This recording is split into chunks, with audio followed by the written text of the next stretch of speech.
It's amazing to see that the mainstream media is now starting to question the Boston bombing narrative and question the fact that you had the FBI pick up a witness to the Boston bombing, somebody that they said they were going to take in for questioning. He told his friends, they're going to kill me. And in fact, he wound up being shot multiple times, once in the back of the head. You've got even Rachel Maddow talking about this now. It's pretty amazing. Maybe she sees the handwriting on the wall as Piers Morgan bit the dust. Folks, if you're picked up by the FBI and you tell people they're going to kill me, and you're in a room full of FBI agents, you're unarmed, and you get shot 6 times and then once in the back of the head, that's an execution, folks. That's not a questioning. That's exactly what he knew was going to happen. And it's about time that somebody in the mainstream media complained about that. You know, I think Rachel Maddow came around to do this because it just looks ridiculous for them to ignore this. They're losing all their credibility. That's why Piers Morgan's ratings were down in the tank. He had no credibility.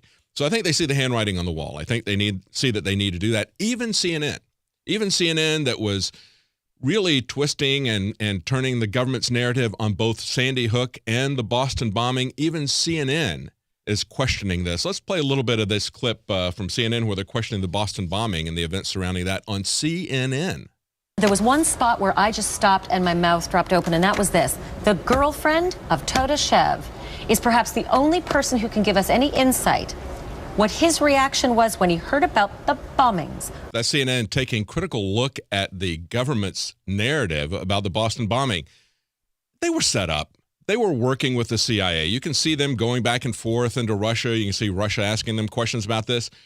Just as the American government is doing in the Ukraine, they've been pushing in Chechnya. You've got Uncle Tsarnaev, who is married to the head of the CIA station in that area. I mean, come on, this is as phony as it gets, folks.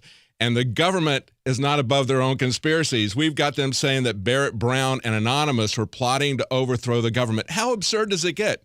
They got Barrett Browning in jail in Dallas because he'd linked to some data on a website. Can they throw people in jail for that? Our government is out of control.